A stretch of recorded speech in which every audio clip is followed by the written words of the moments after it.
Bapak saya ini pedagang besi tua. Ditipu berkali-kali oleh habaib yang menjadi makelar besi tua, tapi masih cium tangan kepada penipunya. Saking takdimnya kita. Karena kita diajari harus menghargai dan menghormati zuriyah Nabi. Hari ini apa yang terjadi? Sebagian oknum habaib dipakai untuk menghancurkan NU dari dalam. Padahal yang mengajari untuk menghormati habaib ini adalah ulama-ulama NU. Kita diajari untuk betul-betul takdim kepada para habaib.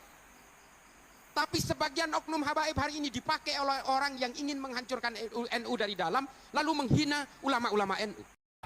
Yang waras tidak boleh mengalah terhadap mereka para pencuri agama yang menjadikan agama sebagai alat politik. Assalamualaikum warahmatullahi wabarakatuh. Om Swastiastu, Namo Buddhaya, salam kebajikan. Sahabat-sahabat Tolong 9 yang saya hormati dimanapun juga berada, kembali bersama Tolong 9 dari Butapan Ditalopi, Kabupaten Bulukumba, daerah paling ujung selatan, Sulawesi Selatan. Sahabat-sahabat yang saya hormati dimanapun juga berada, kali ini saya akan membahas masih terkait soal Gus Fuad Pleret. Kenapa kemudian diperlakukan seolah-olah Gus Fuad Pleret ini melawan habaib. Sebenarnya ini adalah video yang sudah lama di-up oleh Gus Fuad, oleh admin Gus Fuad Pleret. Itu terkait soal banyaknya atau adanya oknum habaib-habaib yang melakukan ceramah, tetapi isinya hanya caci maki dan cenderung mengajak umat untuk melakukan perlawanan terhadap sistem bernegara kita. Dan itu sebenarnya sudah banyak yang membahas itu. Salah satunya adalah Gus Islah Bahrawi, sebagaimana yang saya sematkan di video awal tadi, bagaimana Gus Islah Bahrawi kemudian menegaskan bahwa banyak oknum habaib di negara ini yang kemudian terglorifikasi oleh mereka yang memiliki agenda khusus untuk menghancurkan Nahdlatul Ulama. Oleh karena itu kemudian saya sangat tidak heran kalau Gus Fuad Pleret yang merupakan salah satu tokoh Nahdlatul Ulama atau ulama Nahdlatul Ulama yang juga cucu dari Sunan Ampel. Jadi sahabat-sahabat mesti memahami ini, bahwa Gus Fuad Pleret itu adalah salah satu turunan dari Wali Songo, yaitu Sunan Ampel. Sehingga tidak ada alasan sebenarnya bagi Gus Fuad Pleret untuk tidak menyayangi para habaib.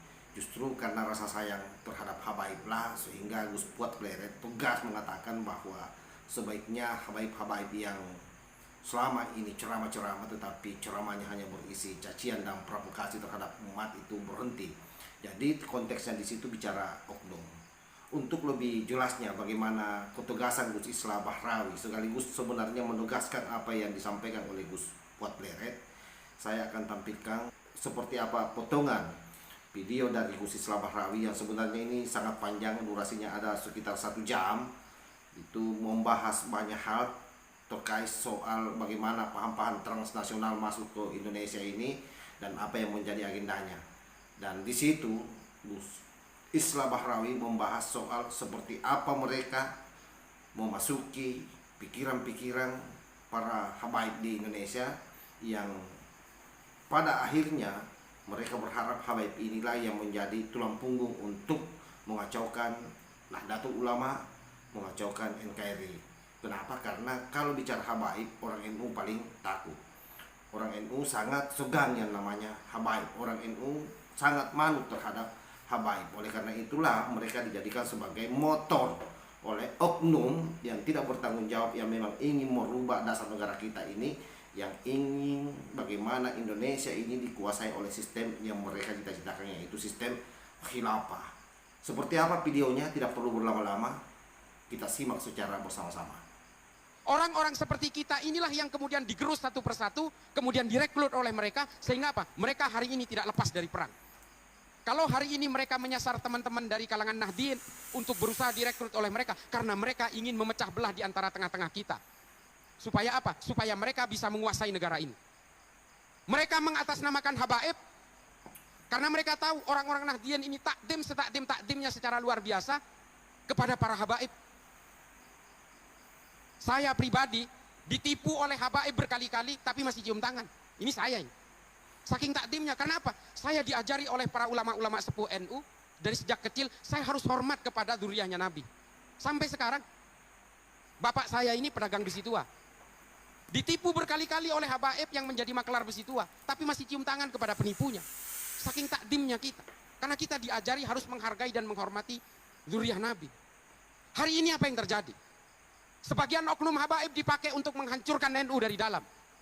Padahal yang mengajari untuk menghormati habaib ini adalah ulama-ulama NU. Kita diajari untuk betul-betul takdim kepada para habaib. Tapi sebagian oknum habaib hari ini dipakai oleh orang yang ingin menghancurkan NU dari dalam, lalu menghina ulama-ulama NU. Menghina Gus Dur, dibuta-butakan dan sebagainya. Karena mereka tahu salah satu kelemahan NU adalah para habaib. Dan hari ini kita betul-betul dibius oleh oknum-oknum yang mengatasnamakan habaib, tapi menggerus orang NU satu persatu karena persoalan-persoalan politik. Lalu kemudian politik-politik kekerasan di dalam Islam ini kemudian menjadi masalah. Sehingga apa? Kesannya Islam itu identik dengan kekerasan. Melahirkan Al-Qaeda, melahirkan ISIS, melahirkan Ayman Al-Zawahiri, melahirkan Osama bin Laden, melahirkan Abu Bakar Ba'asyir, melahirkan Oman Abdurrahman. Ini yang dilahirkan oleh umat Islam hari ini. Melahirkan Muhammad Seyhu, ketuanya Boko Haram. Ini yang dilahirkan oleh kita. Kita tidak lagi melahirkan Ibnu Sina, Al-Kindi, Al-Farabi, Ibnu Rus, Imam Ghazali, Jalaluddin Rumi. Tidak melahirkan Ibnu Khaldun berikutnya. Kita tidak lagi melahirkan ilmuwan-ilmuwan. Kita tidak lagi melahirkan Al-Muqaddimah, Tahafud, Al-Falasifah, Ihya Ulumuddin, Tahafud, At-Tahafud. Kita tidak lagi melahirkan Al-Mujalasa wa Jahirul Ilmi. Kita tidak lagi melahirkan Irsyadul Ibad. Yang kita lahirkan hari ini. Yang kita lahirkan hari ini apa? Ma'alim fil Thoriq, Al-Wala wal Bara, versinya Wahabi. Yang kita lahirkan hari ini Idarat At-Tawahhush. Yang kita lahirkan hari ini Jahilatul Qarnil Isrin, yang ditulis oleh para ideolog-ideolog yang ingin membawa paksa Islam kepada kepentingan-kepentingan politik berbasis kekerasan. Oke, saya kira jelas ya apa yang menjadi penugasan dari Gus Islah Bahrawi terkait pada momen di mana beliau menugaskan soal oknum-oknum habaib di Indonesia. Oleh karena itu saya kira habaib-habaib yang lain tidak perlu baper, karena saya juga punya keyakinan bahwa Gus Islah Bahrawi ini sangat menyayangi atau sangat taksim dan hormat terhadap habaib. Kita bisa dengarkan pernyataannya tadi, bagaimana beliau sekalipun katanya sudah pernah ditipu tetap cium tangan terhadap habaib. Nah, betapa cintanya kita terhadap suriat Nabi. Tetapi kemudian dalam konteks ini, sebagaimana yang disampaikan oleh Gus Islah Bahrawi di dalam video tersebut, saya kira juga sangat jelas apa konteksnya Gus Islah Bahrawi mengatakan hal demikian. Dan saya kira sama dengan Gus Fuad Pleret. Jadi pada prinsipnya memang seluruh kader-kader Nahdlatul Ulama di level manapun itu sebenarnya sudah sangat resah dengan hal ini. Kenapa? Karena kita yang dari awal masuk di NU, dikader dengan baik, kemudian bagaimana kita didoktrin untuk manut terhadap para habaib, para ulama, tetapi justru kemudian ada tampilan-tampilan dari mereka yang sangat bertolak belakang dengan apa yang menjadi pikiran-pikiran besar dari Nahdlatul Ulama. Nah, karena inilah sebenarnya sahabat. Jadi sahabat-sahabat di luar sana jangan kemudian mudah terglorifikasi dengan gorengan-gorengan isu yang mereka seolah-olah perhadap-hadapkan antara ulama NU dengan para habaib. Jadi ingat ya, bahwa habaib di Indonesia ini begitu mulia, karena itu sebenarnya adalah salah satu upaya dari Nahdlatul Ulama itu sendiri. Bagaimana kita semua ini hormat terhadap yang namanya suriat Nabi. Nah, karena itu tidak mungkin kader-kader Nahdlatul Ulama membenci habaib. Tetapi oknum-oknum habaib yang kita nilai selama ini melakukan ceramah tetapi isinya hanya caci maki dan provokasi, ini yang kita sebenarnya ingatkan ke mereka. Kalau tidak bisa berhenti, ya rubah cara ceramahnya.